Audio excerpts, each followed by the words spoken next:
Saturday, the 13th day in the month of December 2025. Warm welcome to this week's edition of Matters Arising, a program that critically discusses and analyzes matters of national interest. Comes your way every Saturday from 21 hours to 22:15. Now, on the 2nd of October 2025, the President of the Republic of Zambia, Mr. Hichilema, constituted and appointed a technical committee on consulting and drafting the amendments to the Constitution of Zambia, Act Number 2 of 2016. The primary purpose of this committee was to consult the people and benchmark best constitutional practices from within and outside the country, and to propose amendments to the Constitution with a view of consolidating democracy and constitutionalism, enhance equitable and balanced representation and distribution of resources. This was also to promote inclusivity, accountability, and effective representation in governance systems and structures. Now, during the consultations, the committee received more than 11,864 submissions from a diverse range of stakeholders. But this bill has received its own share of criticism from different stakeholders: Oasis Forum, members of parliament, specifically from the opposition, some civil society organization, eminent individuals, and the like. On the show tonight, we take a deep dive on constitutionalism and development. I'm your host, as always. My name is Paul Shingongo. My guest tonight, 67-year-old seasoned lawyer and politician, a mastercraft of local government administration, having served there for 15 years until he rose to the rank of town clerk. If it was in the army, we would say he rose to the full rank of lieutenant general. As a town clerk, he's a CEO of the council. Wynter Kabimba is my guest on Matters Arising tonight. Second time he is joining me on this show this year. So I can safely say he has only allowed me to host him twice this year. Next year, probably, I need to pray hard to host him more often. It has been recorded in history that he was the favorite blue-eyed boy of Michael Chilufya as he was entrusted with key roles. He served as Justice Minister and also Secretary General of the Patriotic Front. He is the President of the Economic Front, EF, currently also serves as a member of the UPND Alliance. He joins me on Matters Arising tonight. President Kabimba, warm welcome once again to Prime TV. Thank you, Paul, and good evening, dear viewers. Awesome. Remember, this is an interactive program. We are coming to you live on our various platforms, on Topstar, on GoTV, on DSTV, on Zuku, Star Times, also live on our social media handle, that is Prime Television Zambia, also on our YouTube channel, Prime TV Zambia. Go there, drop in your comments, questions, and contributions. We're always glad to hear from you. There is also a number on your screen. Time allowing, we should be able to get your calls. We'll be glad to hear your contributions on this very important subject.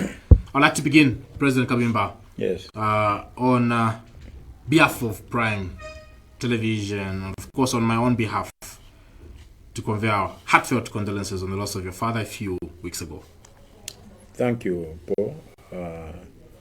It was a difficult time. It is still a difficult time. I don't think I've gotten over it yet. I had a very special relationship with my dad. If you go to my Facebook page, you'll find my eulogy there. I had to do a complete one, because I didn't have time and I couldn't take away the president's time during the burial. He was a legend in my life and in his own life. So thank you very much. Thank you to you, and thank you to Prime TV. Awesome. It was also good to see the Republican president, attend that burial. I'm sure it added to, a lot of weight to the. Yeah, I think it was so gracious of him. We remain grateful as a family to the fact that he actually confirmed that he had this long-time relationship with Dad, and even in his death, HH decided to confirm that. So I think it was something very, very touching. Yeah. What key things would you say you learned from your father? From Dad? Oh, he was a man who never tired, to sit us down. We're a group of boys, I being the first one. He never got tired, Paul, to tell us how good we should be as the members of the family, how we should remain united, how we should remain respectful to one another. He never got tired to tell us who was related to us and who we are related with, and he taught us a lot of values.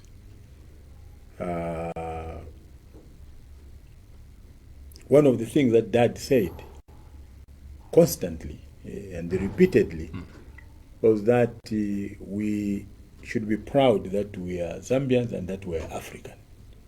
And Dad used to say, it doesn't matter how much book education you get, don't ape the white man.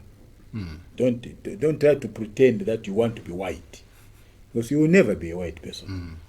Remain African and remain Zambian.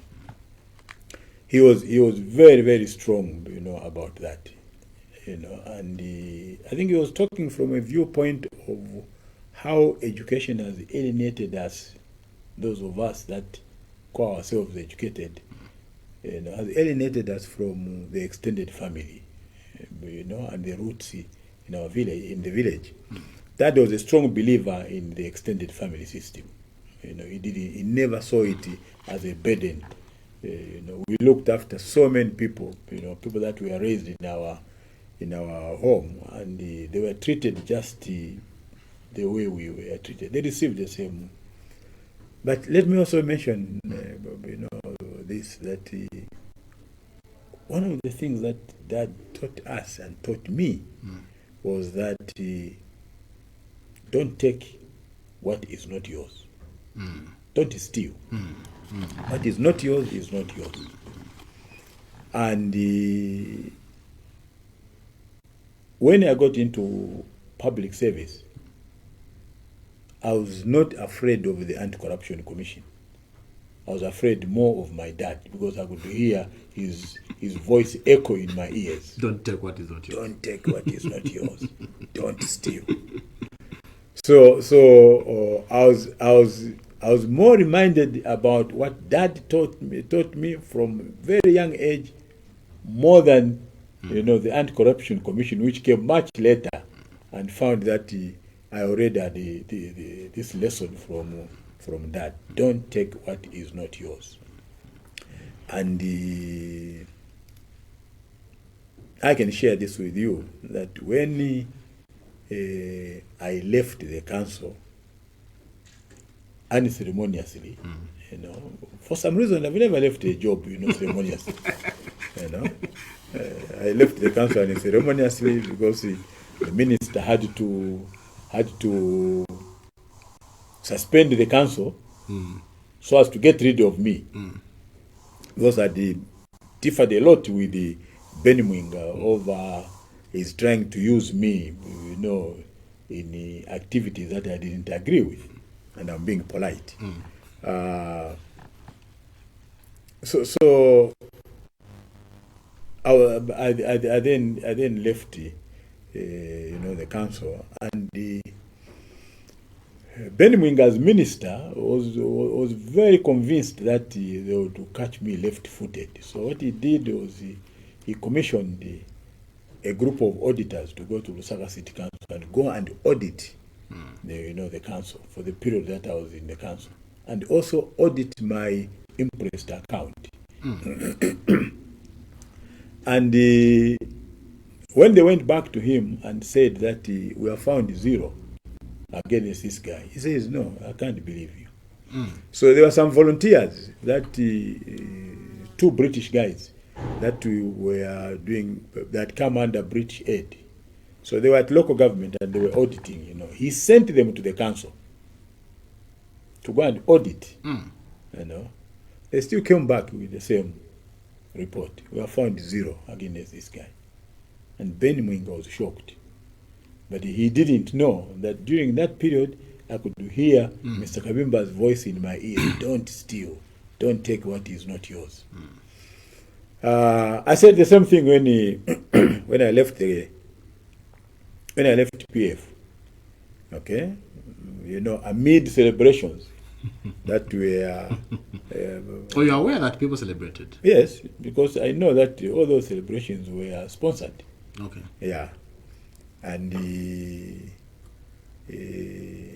I can see that those who sponsored the celebrations today are regular visitors in courts, you know, and in Chimbwakaira. You know, I meet them when I go to see some of my friends in Chimbwakaira.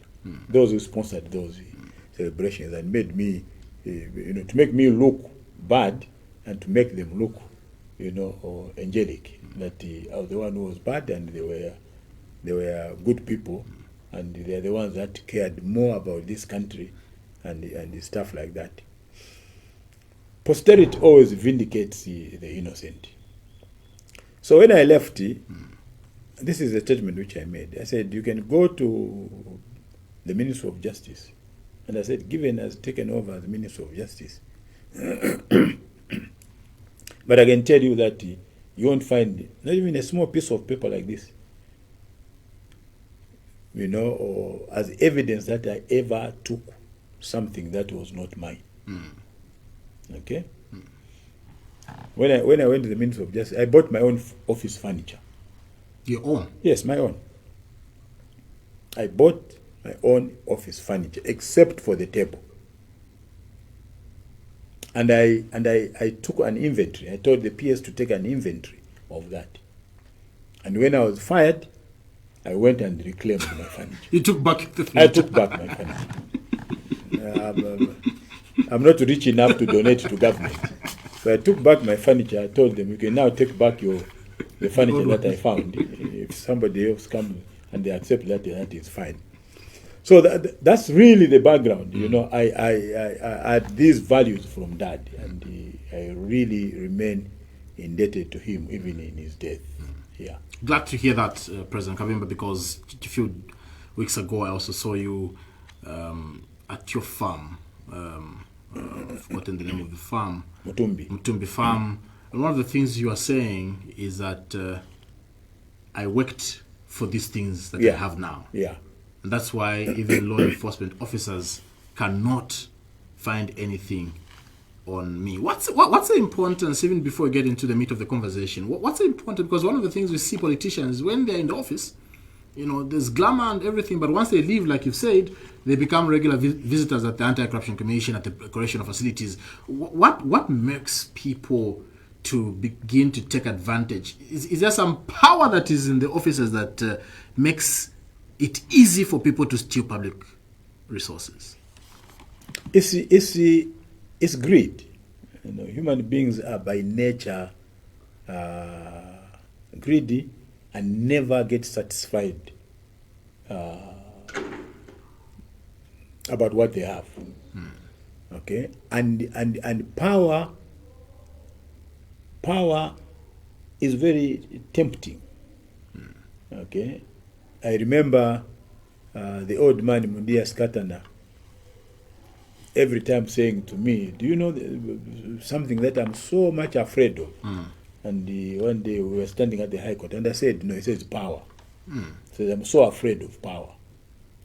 You know, Mundia Skatana had this instinct that power can destroy you. And power has destroyed many people in history. Okay?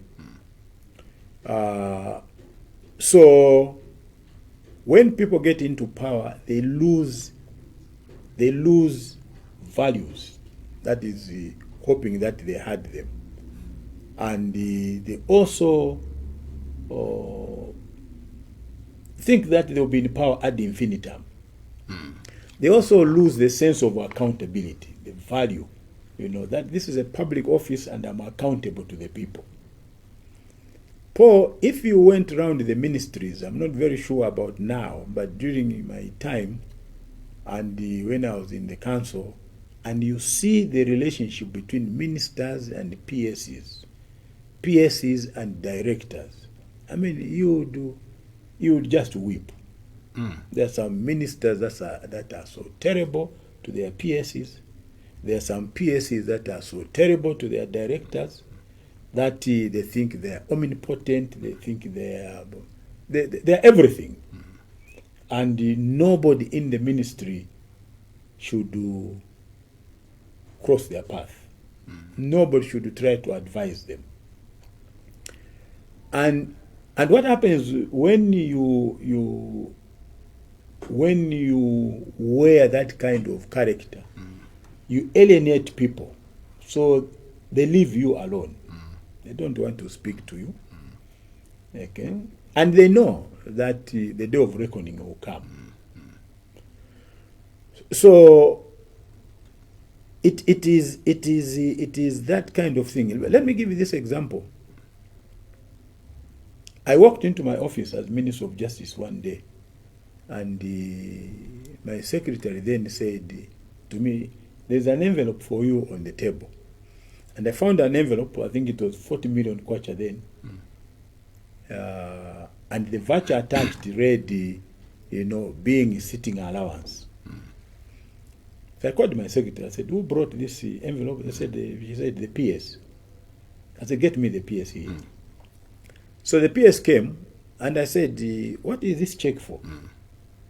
And she said to me, "You are a member of a committee which is in the ministry here.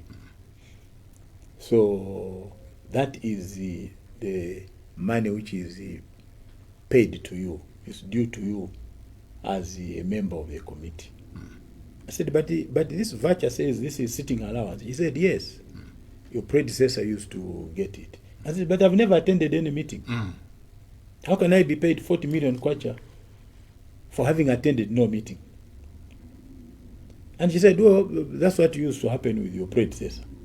I said, "No, it is wrong." So I called the PS. I said to the PS, "Take this check and get it cancelled. I will not take this money." She went to the accounts department, and the chief accountant came and said to me, "We can't cancel the check. Because? The rules don't allow. We have already paid you." So I said, "Okay, what I'll do then, here's what I'll do." I said, "I'll deposit this check in my account, okay, and I'll give you my personal check." So I wrote a personal check for 40 million kwacha payable to the Minister of Justice. So when that check matured, I told them, deposit my check. 40 million kwacha? Yes, 40 million. Sitting allowance? Yes, sitting allowance. Not 40,000, 40 million. Oh, it was a million that time. Then Before we rebased. Yes. Before kwacha was rebased. So, and the PS was surprised how I could do that, because it had been done like that before. Okay, it was wrong, and they thought that I should continue that wrong. So I used to say to my colleagues in PF, that some of these things we are doing are wrong. Okay, but I used to see this over excitement, in them, that they were now in power. I remember one day in a cabinet meeting saying, why are we debating this matter? Because we condemned the MMD for doing it. Why was it wrong then, and today it seems to be right? I thought it was wrong then, it's supposed to be wrong even now. And that's what earned me some of the enemies in the PF. Because up to today, Paul, I can challenge anybody that served with me in PF. Nobody can say that I'm corrupt. Nobody. No one can claim that. No one can claim that. No one can claim that. GBM, who claimed that he had a dossier on me about my corruption, has never produced that, And I'm glad that it was him in the end who was found to be corrupt and actually convicted. Okay? I'm actually glad. You're actually glad? I'm actually happy. I'm actually happy that between him and I, it was proven that the GBM was corrupt. He was given a fair trial with evidence proving that he was corrupt, convicted by a competent court or tribunal, locked up, fell sick there. Because all these corrupt people are not strong for some reason. Okay? And he must thank the president that he was granted a pardon. But the record still remains that between him and I, he was the one who was corrupt. But can you see how he wanted to dent my name that I was the one who was corrupt? So that is the story. Interesting. And hoping that the upcoming, even those serving government, those yet to join. I hope they learn a lesson. They're learning lessons. I hope they learn lessons, and avoid falling into the same pit. Okay, the evidence from PF is enough for anybody who is reasonable to learn lessons from others. Do you think the UPND are learning lessons? I hope they have learned, or I hope they are learning. If they haven't learned anything, then I can assure you that they will walk with the same path. One day. One day. Because what is wrong is wrong. Doesn't matter the period of time. What is wrong is wrong. Okay? And the Nigerians have a saying, wealth will always find its way back to its true owners. Okay? So the wealth you accumulate illegally and lawfully, you can't keep it. To find its way back to the owner. To walk back to its true owners. And that's what we are seeing now. The mansions that they have built, they are walking back, to their true owners. So I hope colleagues in the UPND are learning lessons. You don't have to go through that if there is a clear lesson for you from PF. And PF has given us very good lessons. That's why I don't agree with anybody who says, they are being persecuted. No. You don't agree with that notion? No. I saw it myself, and I warned them myself. So they're not being persecuted? No. It's a law just doing it. When you listen to these battle cries, that people are being, and their church is being unfair, to this. No, it's because of regionalism, No. I don't agree. I was in PF myself. I saw it in PF. I saw people that walked into PF with nothing. Absolutely nothing. Not even a Corolla. And within a year, some of them were not even ministers. They just gave them a chairmanship of a board. How can the chairmanship of a board, non-executive chairman of the board, make you rich? If a minister cannot be made rich by that office, how can chairmanship of a board make you rich? How can being chairman of a board make you buy a farm without a mortgage, without a loan from the bank? Okay? And I'm surprised that some of them are still working free. You're surprised? I'm surprised that UPND's machinery, is so limited. Really? Yes. Many think the opposite. No. In fact, if I were president, what HH should have done is to actually declare an amnesty, and then say those that have evidence, a commission of inquiry type, those that have evidence against anybody should come over and give that evidence. You'd have seen how many drivers, how many secretaries of these guys would have gone to offer evidence as to how most of the people that are walking free today were corrupt. But this corruption, President Kabimba, what brought its growth in the Patriotic Front? Is it the top leadership that permitted it? Is it the systems that were weak? What is, because one would want to believe the systems are also strong enough to prevent people from, pilfering public resources, but also maybe the top leadership could also permit it. What could have went wrong? What I saw,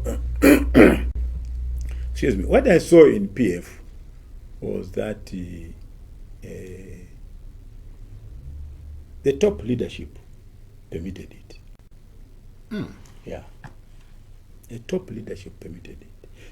Africa is more about the leader than the institutions. We are the complete reverse of the West. In the West, the institutions are stronger than the individuals. Okay? In Africa, the individuals, excuse me, in the position of president, minister, like I've said, become stronger than the institutions. And that's a tragedy of Africa. That's a tragedy of my country, Zambia. Okay?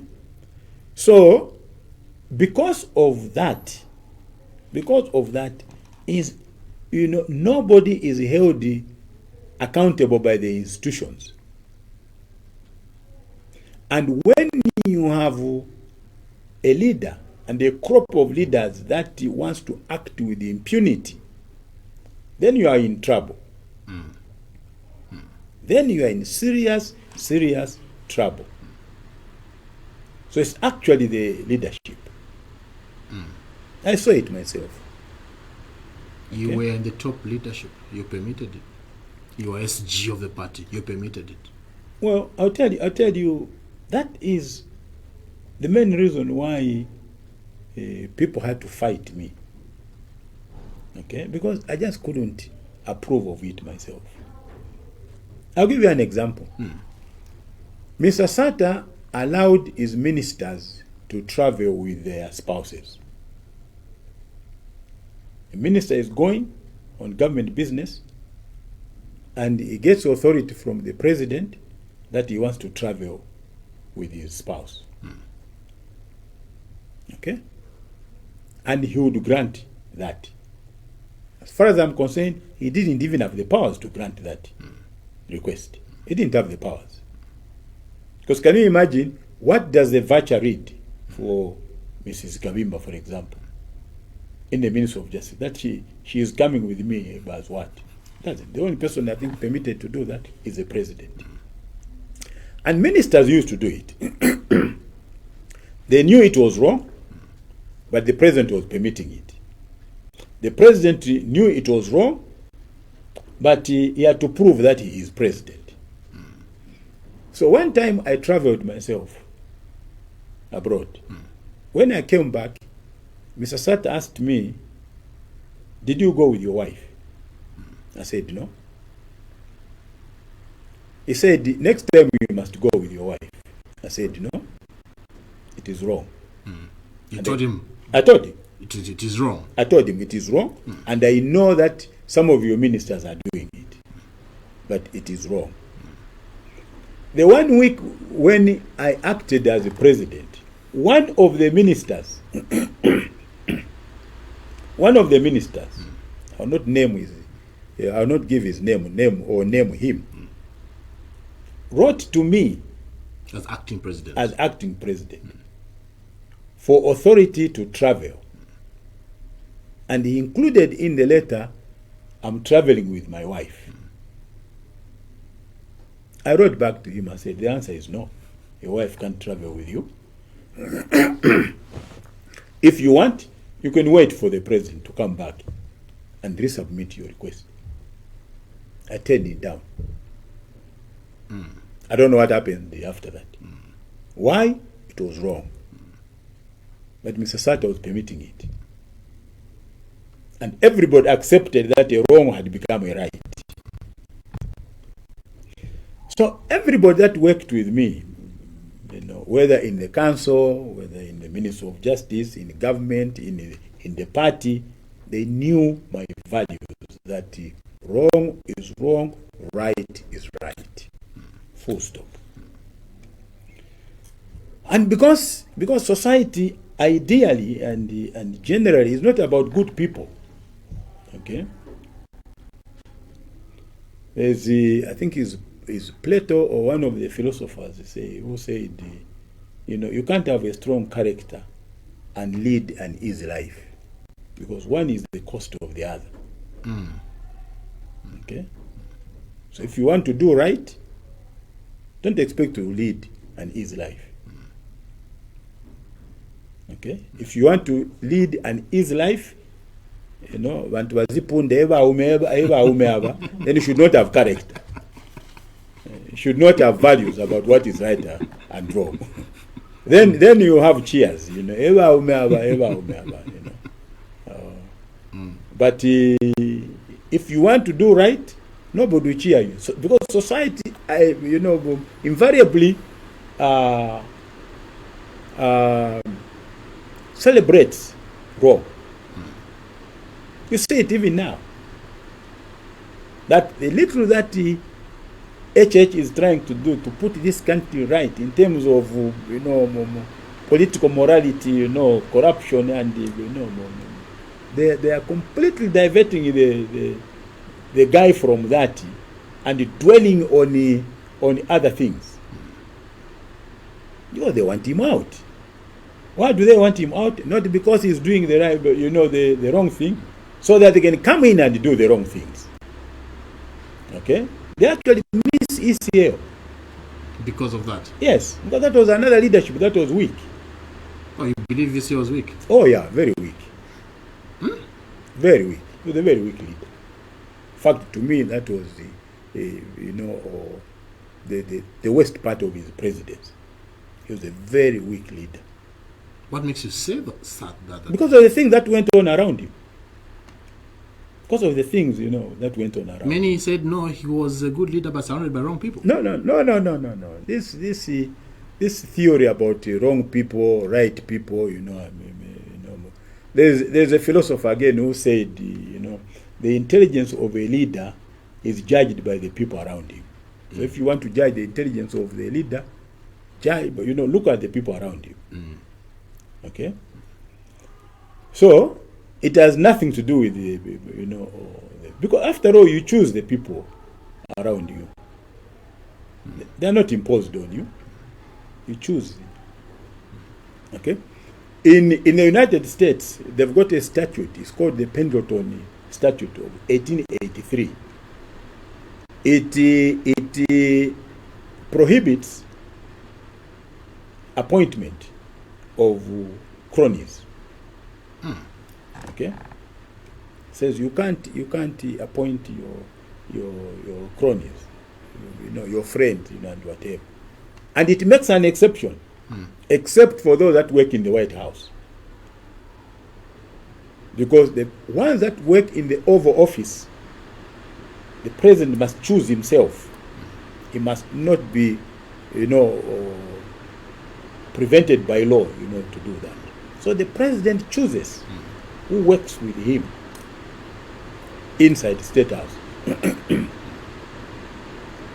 So when you look at the crop, you can tell, what type of direction the president wants to take.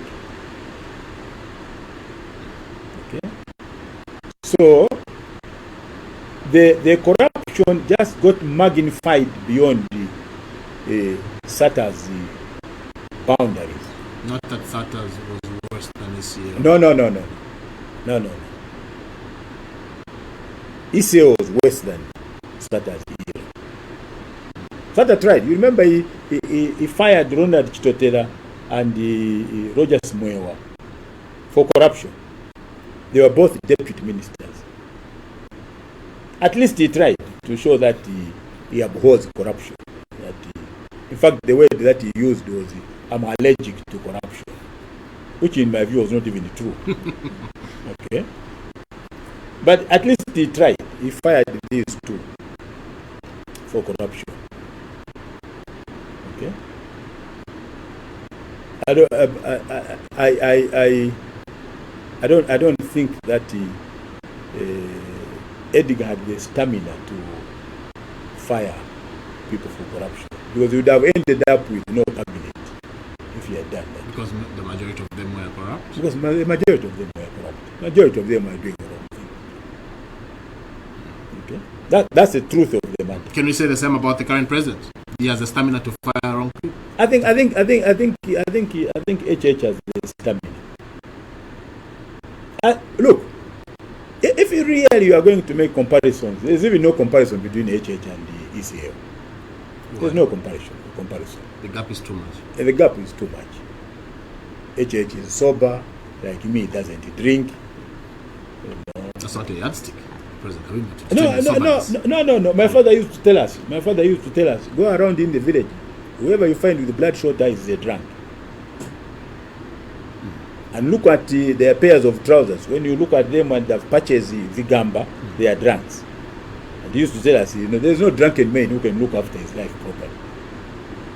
Sorry if you drink, but I'm telling you about Mr. Kabimba.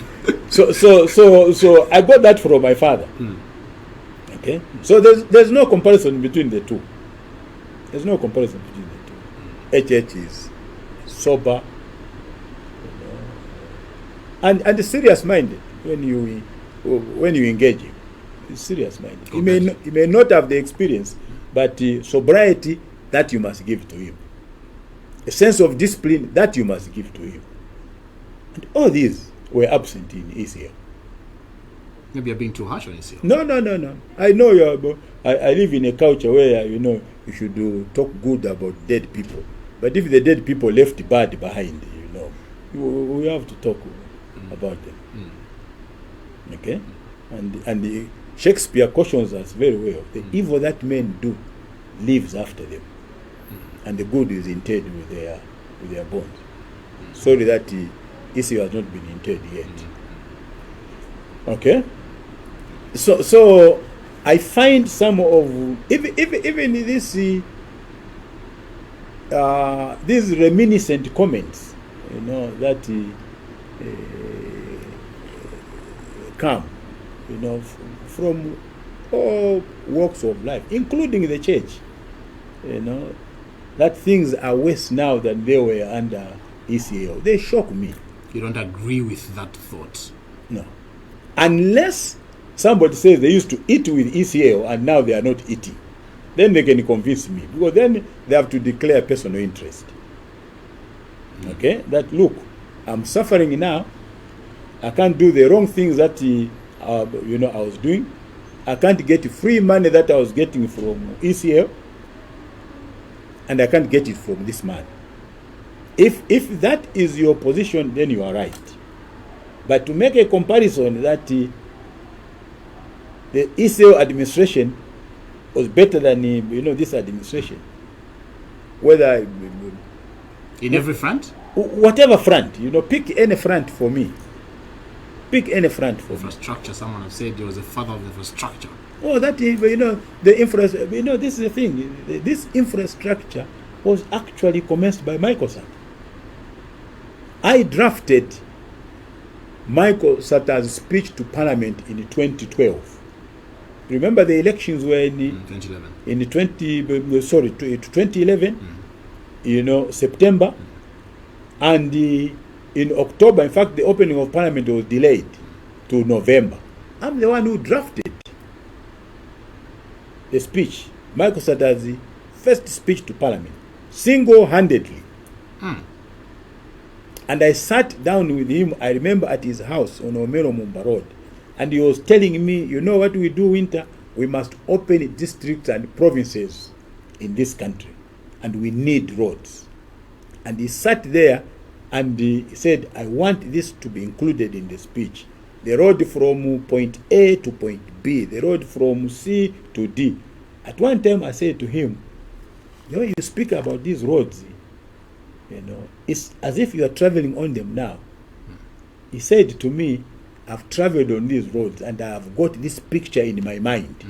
So the vision about infrastructure development in this country as we see it was Michael's vision. It was never Esau's vision. The borrowing that which put us into the abyss of debt that we are talking about today, from the Eurobond, Michael Sata wanted to borrow for infrastructure development. So anybody who tries to credit this to ECL, they are lying. They are distorting the truth, and they are distorting history. Maybe we should credit him for implementing that vision. Maybe, for implementing, part of that vision. Yes, but to say that he originated it, no, he didn't have the capacity to originate such an idea. He didn't have the capacity. No. I'm being honest with you. Okay. Look at PF. I can tell you, I set up the NPPR myself, the National Project for Poverty Reduction, as SG, registered it as an NGO. The Chinese bought into that idea. Okay? Began to finance it. It was to train 500 youths, 50 from each province every year.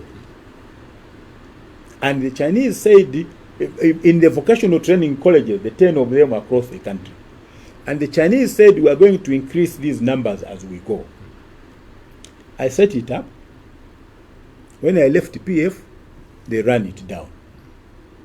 If you went to where that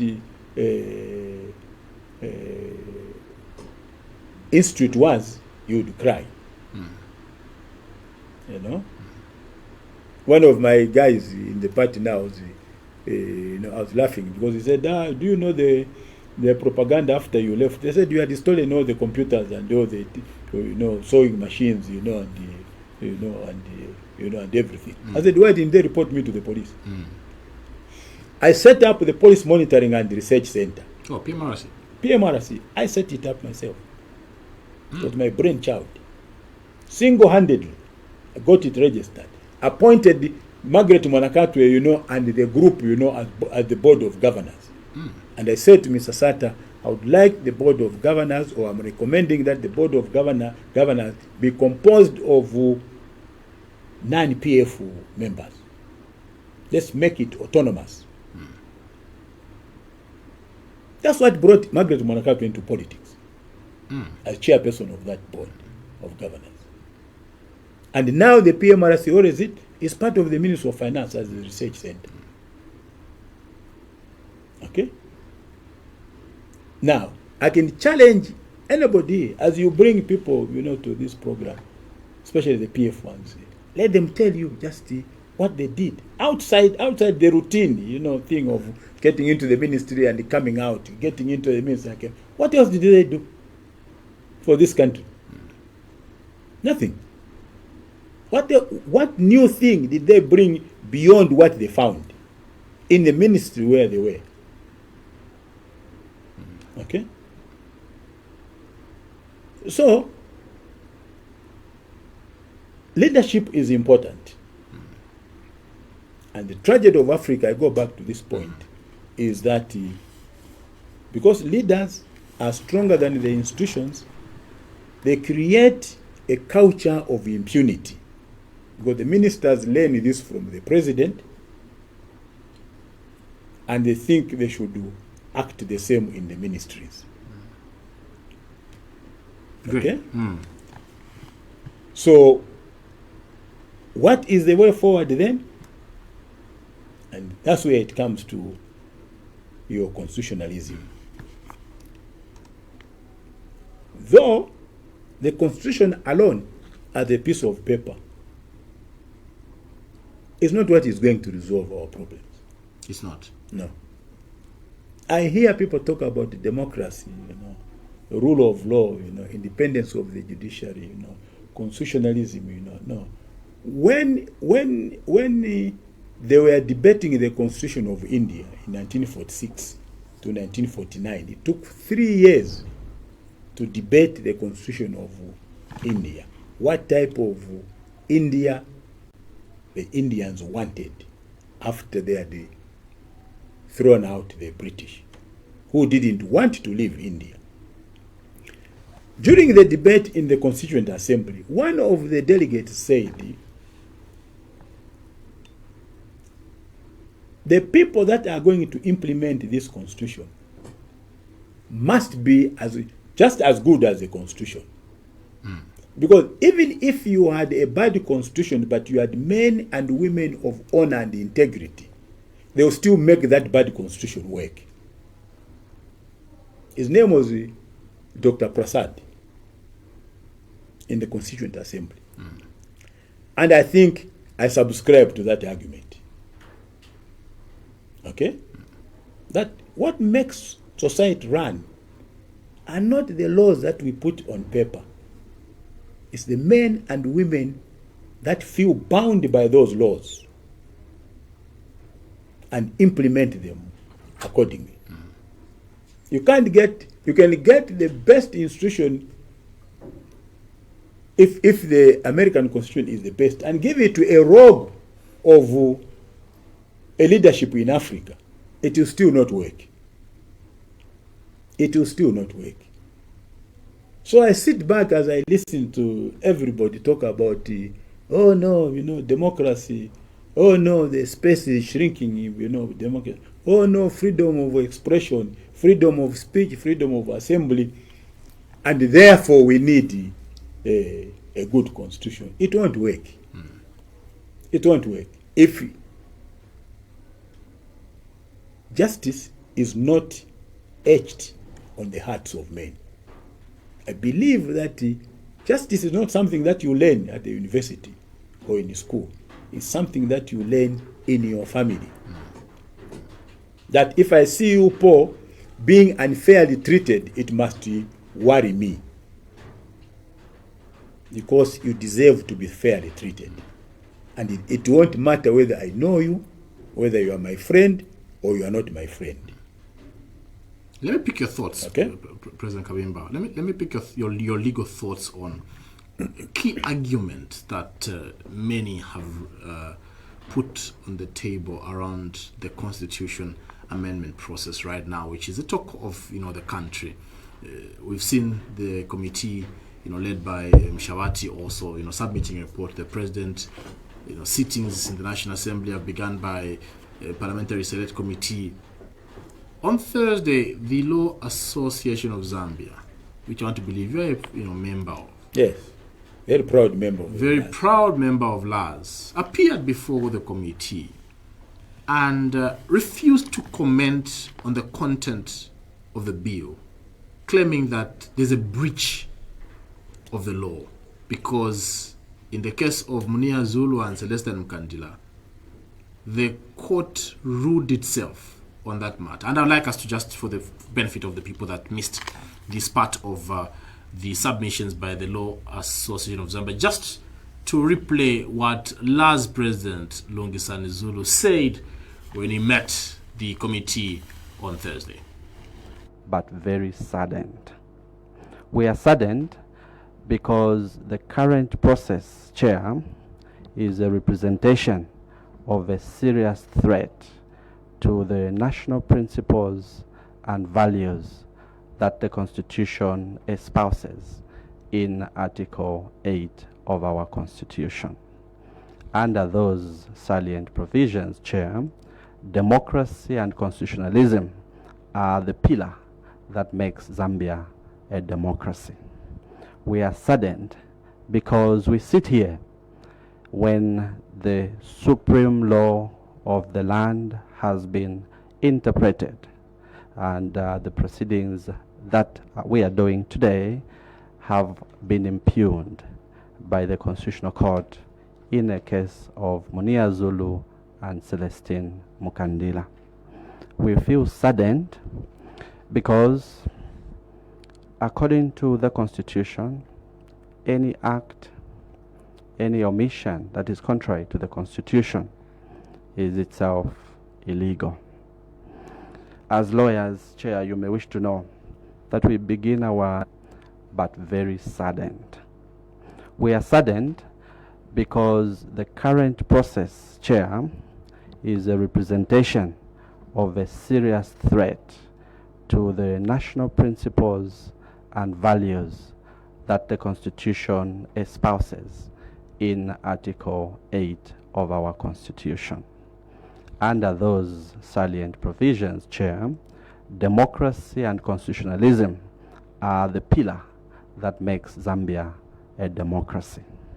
We are saddened because we sit here when the supreme law of the land has been interpreted, and the proceedings that we are doing today have been impugned by the Constitutional Court in a case of Munia Zulu and Celestine Mukandila. We feel saddened because, according to the Constitution, any act, any omission that is contrary to the Constitution is itself illegal. As lawyers, Chair, you may wish to know that we begin our journey as lawyers by taking an oath to defend, to preserve, and protect the Constitution. I want to stress that we feel duty-bound to represent the people of this country in defending the Constitution of the land. Why do I say so? Chair, in the aforementioned case of Celestine Mukandila versus Munia Zulu and Celestine Mukandila,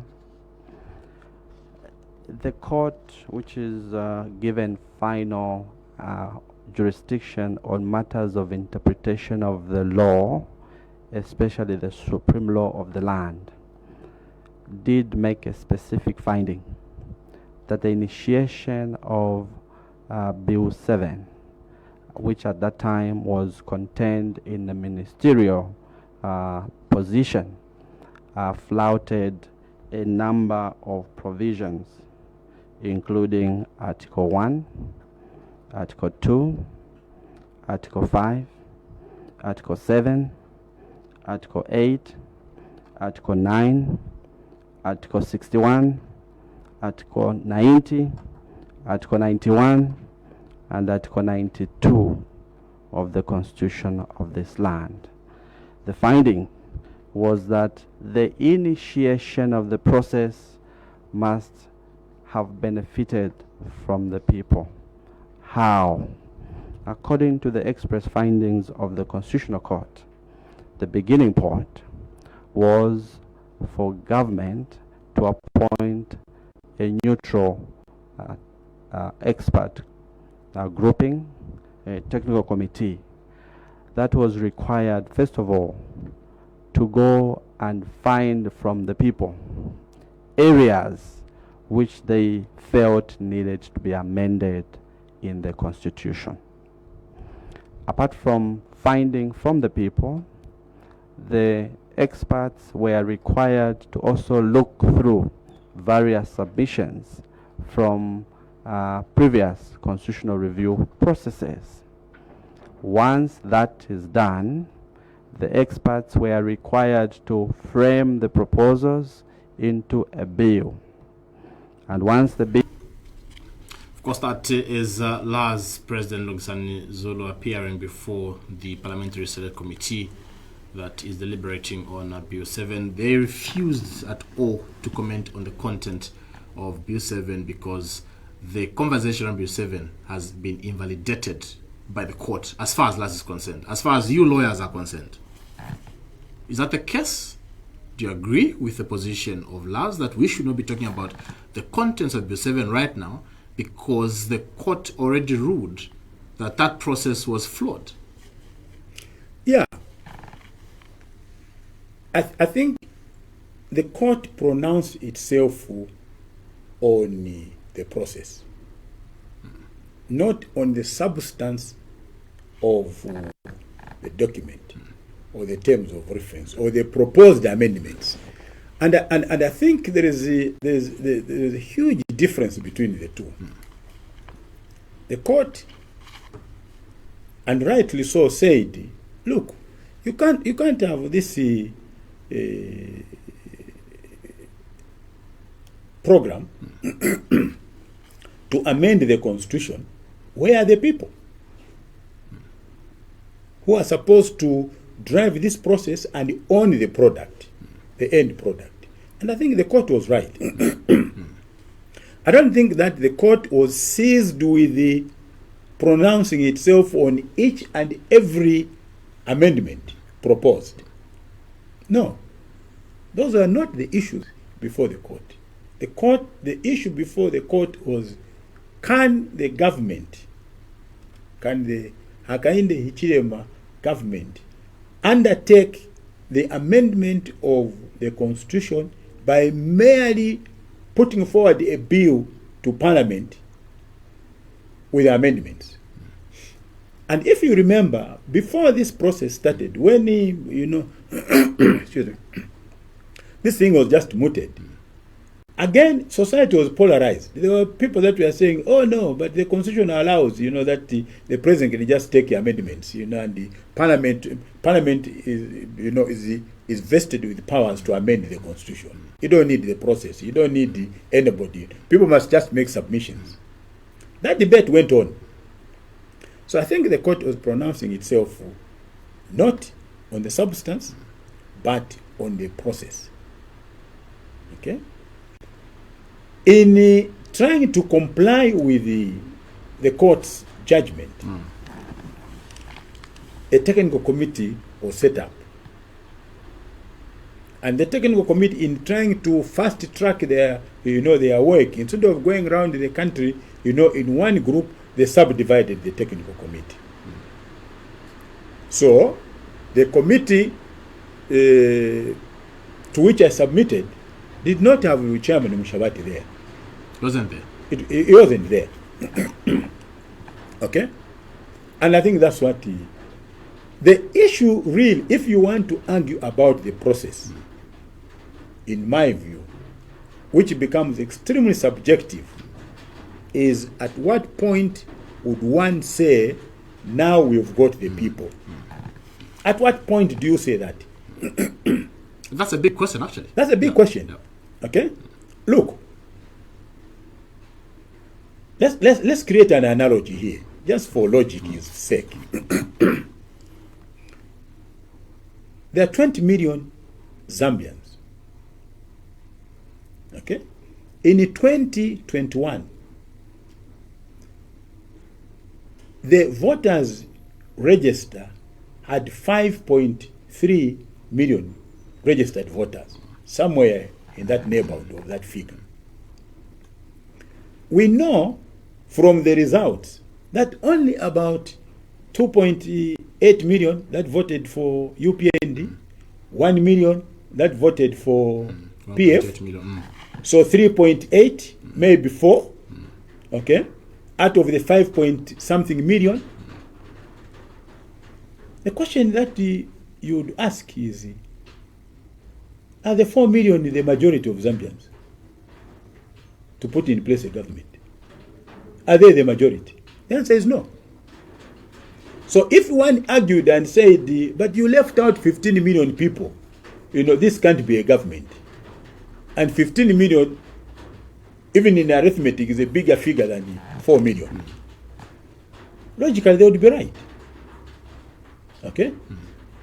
So, what are the benchmarks? What is the main benchmark that the OASIS Forum is looking for this group of so-called people? What is the benchmark? Because nobody is addressing that question. What is the benchmark that the court wants? Maybe that's also another thing. Because yes, the court did talk about that aspect as well, but now, what is the acceptable way of consulting the people, if not the method government took to institute or appoint a technical committee, went round the country. Yes. 11,000 plus people made submissions. If that is not enough, what is required? Exactly. That's that's the question. And when people take positions and dig in, that question cannot be resolved. It can be resolved. It can't be resolved. Because if you say 11,000 people submitted, it's possible for me to say, well, if it were 11,500, then I would have said, yes, the process is correct. And somebody else will come and say, no, if it is 12,000, at least you can say the process is good. So why are we being pedantic? Why are we reducing the whole of this argument, to a subjective variable, which is not science?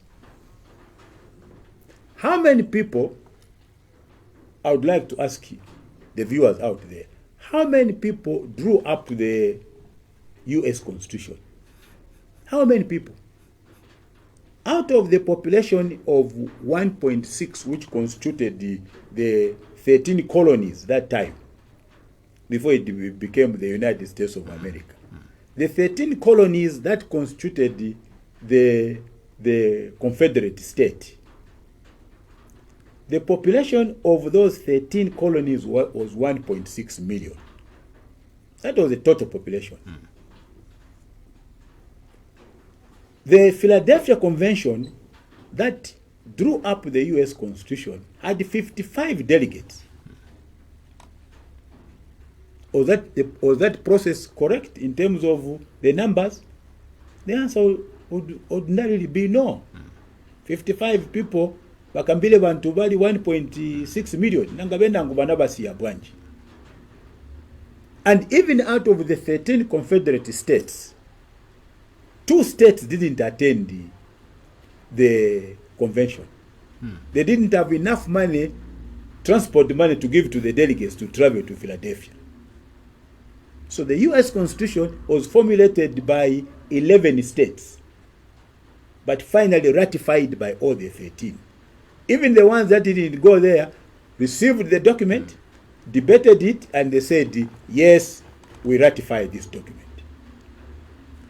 So, 55 people.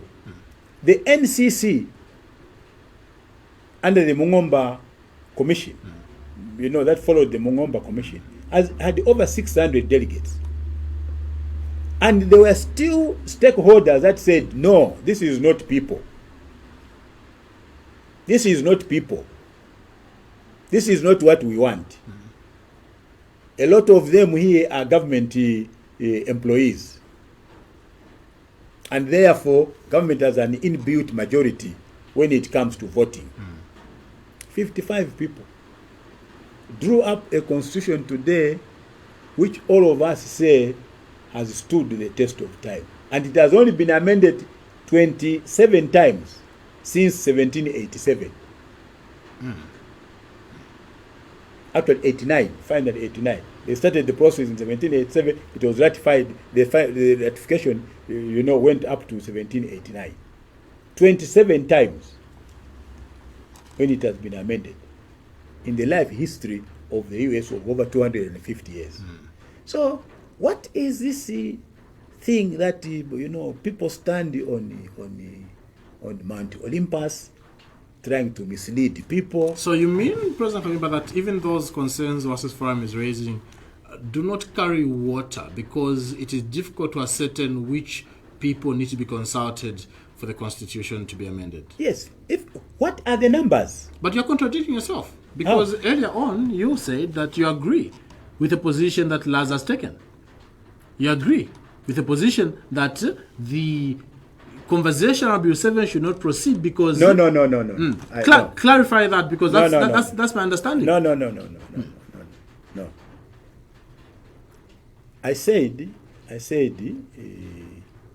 I have a problem about this issue of the process. The question that you asked me was on what the court said. I think that's a question that we are canvassing. What did the court say?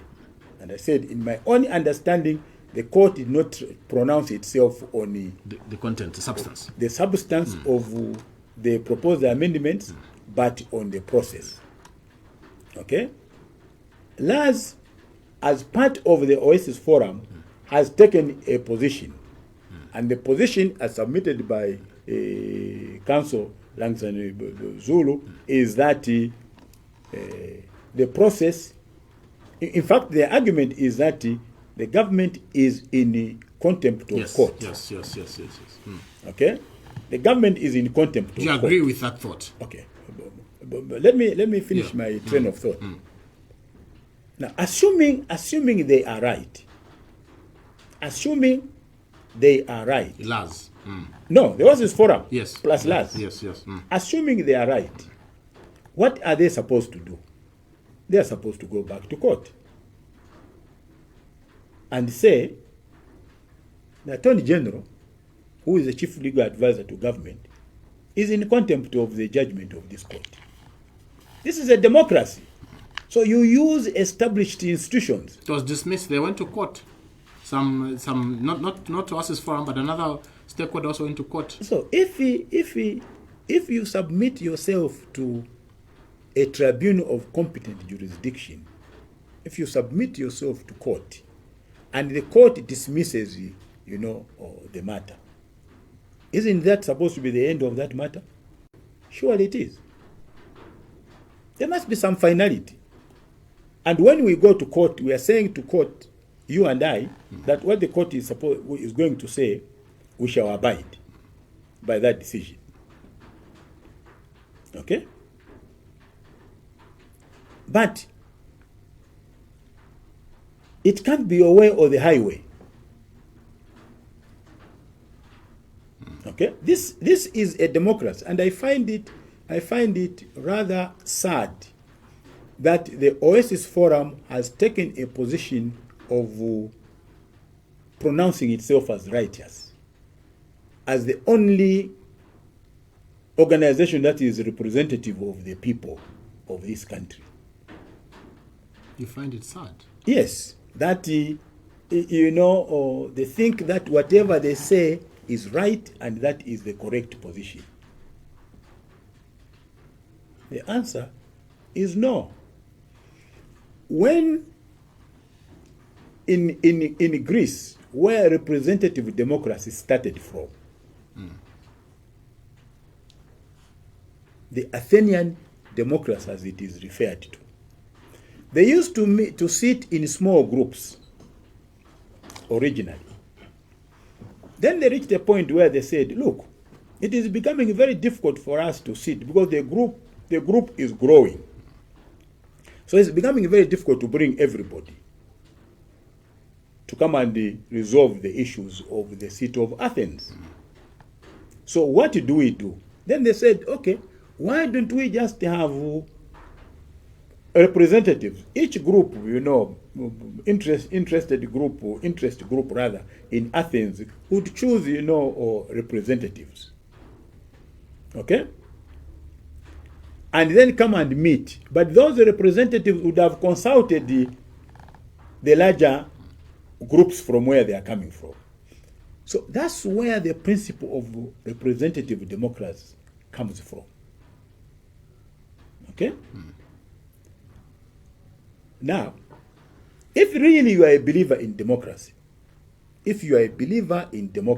and not anarchy, who are the representatives, of the Zambian people? It is not the Oasis Forum. It's not the church. It's not the labor movement. It is the elected members of parliament and the president. But maybe from let me just get this clear from you, President Kabimba. Yes. From the legal point of view, do you think government is in contempt by taking the bill to the National Assembly despite the public outcry? Do you think they're in contempt, as Oasis Forum claims? Oh, that's a claim.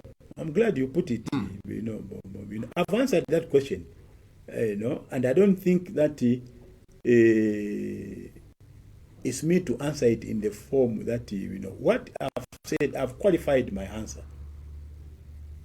That if the Oasis Forum thinks it is right, and I'm not saying they are wrong, what should be the step which they should take? Okay? Because they are basing their position on the judgment of the Concord. So what is the position that they should take? The position they should take is to go back to court. But then you said, but the court already visited that issue of contempt. But now the issue is government itself. Doesn't it know that the court ruled on this? Why go back on the matter that government already ruled? Isn't that contempt, legally speaking? Already made pronouncements on the process that needs to be followed. Yeah, this is, look, then there is a sticking point here. There is a sticking point here. And the sticking point is that we are moving from the realm of social science into the realm of natural science. Now, in natural science, you deal with numbers. 1 + 1 is 2. Whether you're in America or you go to some island, in Haiti, where, it remains 2.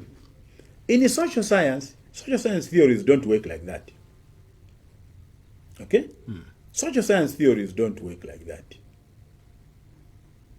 So when we have facts before us, you are at liberty to apply your own theories to those facts and draw up conclusions from the facts.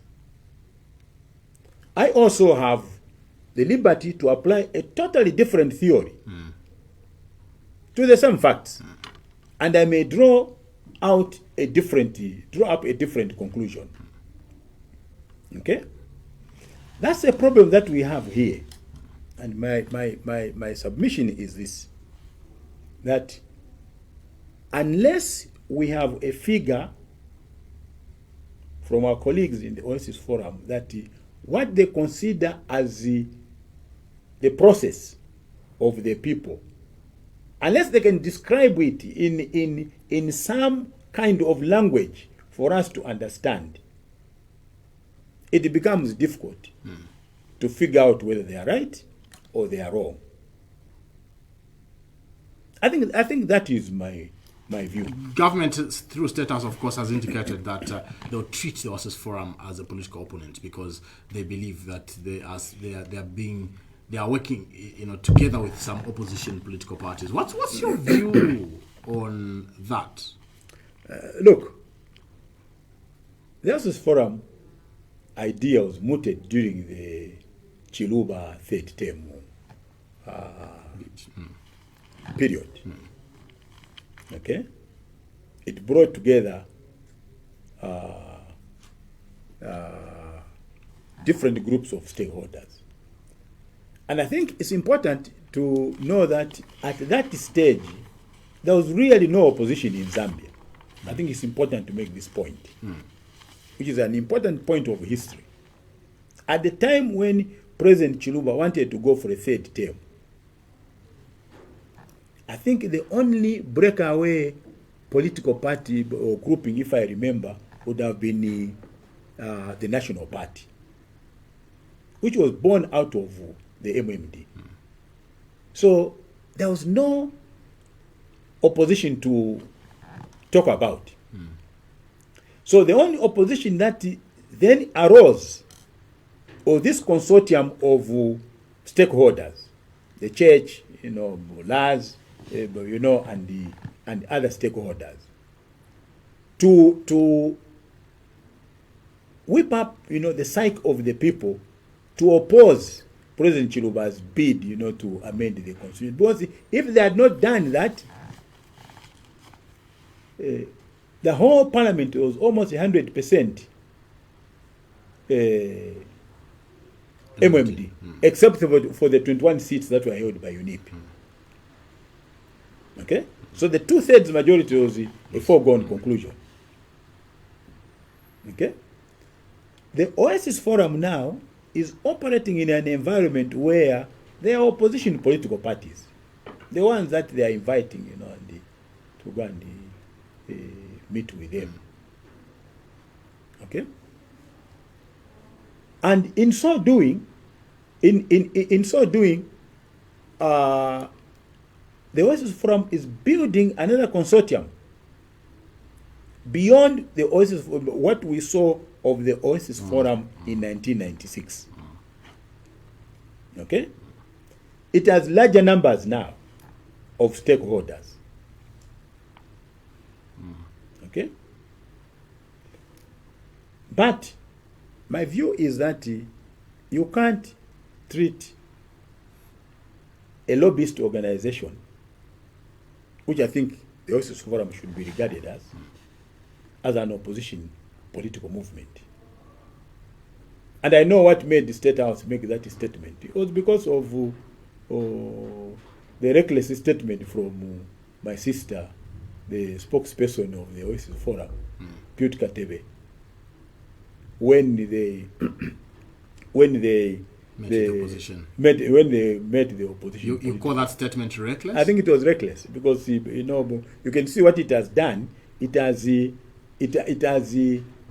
allowed other people to give the Oasis Forum a different complexion. Okay? It has allowed. She has struggled now trying to explain herself out. No, what I meant was this, what I meant was this, what I meant was this, And it takes me to the issue of language. Language is never neutral. So you have to be careful with your language. It is never neutral. And language will bring out your feelings even when you don't want to bring them out. So I think the Oasis Forum has found itself in a very awkward position. If you want, they have walked into the trap of their enemy. If you want were to use that metaphor. Okay? That's a problem. It will be very difficult for the Oasis Forum now and those that compose it to argue that they have arguments on merit. Okay?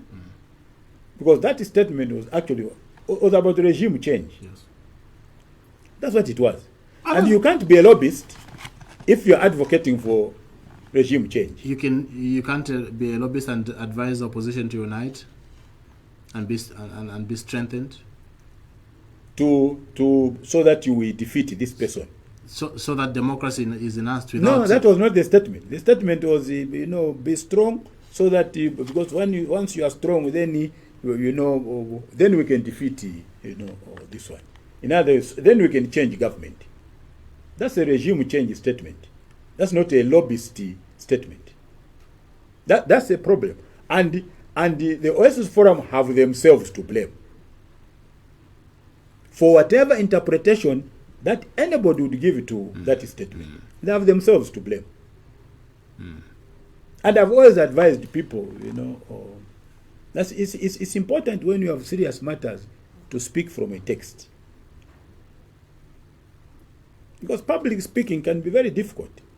You may end up saying something that you didn't want to say, or that you didn't intend to say. And that's what is happening now with that statement. No, what I meant was this, when I said, the opposition must unite, this is what I said, but you have already said it. So allow others to draw their own conclusions from what you said. As we begin to wrap up the conversation, some lawyers have written to Laz calling for an extraordinary general meeting, says we need to be consulted. What is the process? Whatever statements that Laz makes, aren't you lawyers consulted? No, the way Laz works is like this. Again, we go back to the principle of representative democracy. Okay? When the Legal Practitioners Act empowers, Laz, or gives the liberty to Laz to be part of the advocacy of the rule of law in the country. That's in the Act. So you hear from time to time Laz making statements and taking position on certain legal issues. They don't have to consult the members. They don't have to consult the members. No, the council is vested with that power. Okay? The council is vested. They may issue a statement as the Laz council, which I may disagree with in terms of interpretation. But you don't hear lawyers saying, no, I don't agree with you. Oh, some lawyers have written. They've gone on rampage to national broadcaster. They've gone everywhere to discredit the position that Laz is taking. Yeah, that's a recent development. Again, we're in a democracy. During the time, what Laz said was representative of me as a member. So they don't have to consult all the lawyers. No. But this particular issue is polarizing not only Laz, is polarizing the churches, is polarizing, the parliament, is polarizing all groups of stakeholders. Okay? And therefore, the lawyers have a right to say, look, this is not a matter that we can leave to our council alone. We want you to test the waters and let's see if the legal fraternity is, as a member of the Oasis Forum, is in agreement with the position that has been taken by the Oasis Forum. Yeah, but that has never happened, right? Where allows us to consult all the members before they take a position on a matter. No, not that it has never happened. I remember there was I think even during the NCC, I think there was a special general meeting that was held over that. Okay. So the cause for from those three lawyers then carry water. Yes, they're right. They're right. Yes, they're right.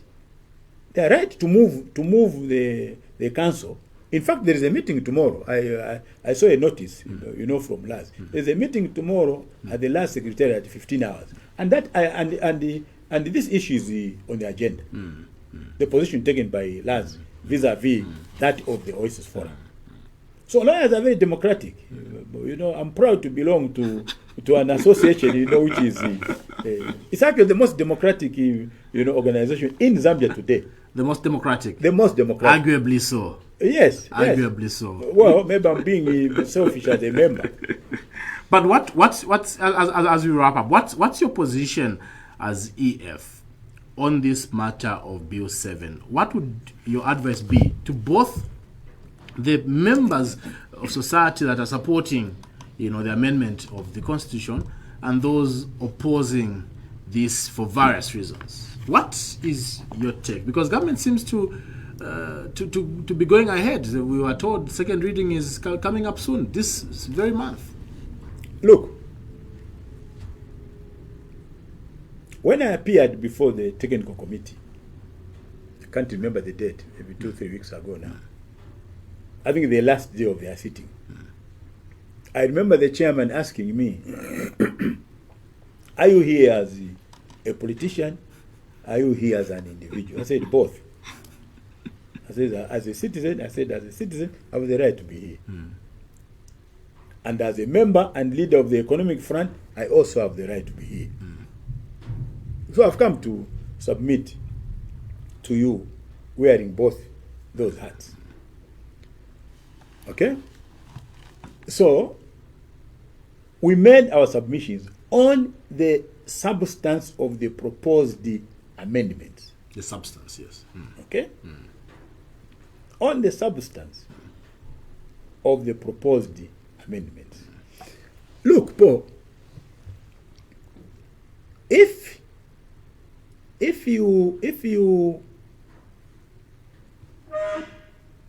I don't like you as my member of parliament and I want you out, surely when the elections come, the decision I should not make is for me to boycott the election. The reasonable decision I should make is for me to come and cast a vote against you. Then I'll be a sensible voter who wants to see a new member of parliament come in. Okay? But if I'm going to sit back home and then you win, and then I start blaming your victory with the people that voted for you, then I'm not being fair, to those that voted for you, and you yourself as a member of parliament, I'll not be fair to them. So the view we took as the economic front was that we'll go and submit. Okay? And we didn't discuss the process. Because we thought that the process was a done deal. The court had pronounced itself on the process, and the government had acted in line with the judgment of the court. That is our understanding to date. Government complied with the court. Yes, that was our position. So then we said, this is going to be a record. Whether it succeeds in Parliament or it doesn't succeed, that's a different issue altogether. Totally different. Okay? So we went and submitted on it. And unlike what people have said, I saw somebody on social media saying, oh, even the praise singer, referring to me, even, in fact, he gave me a bigger position. He says the chief praise singer does not agree with the UPND. This is not about UPND. This is not about HH. This is about my country. That's the position I take. So those that want to reduce this to this parochial, cage, that this is about HH. So if I don't like HH, then I don't like Bill 7. Okay? If I'm in love with HH, then Bill 7 is my cup of tea. I don't look at life like that. This is not about HH. This is not about UPND. This is about the country. So I went and submitted. I disagreed with some of the proposed amendments. I agreed with some of the proposed amendments. Okay? And this is a matter of debate. So I'm at liberty to express myself and say, this I agree, this I do not agree. But it's interesting, when I say that this I don't agree, then I'm not a praise singer. I'm not a chief praise singer. If I say that, well, on this one, this is a reasonable and progressive amendment, then I'm a chief praise singer.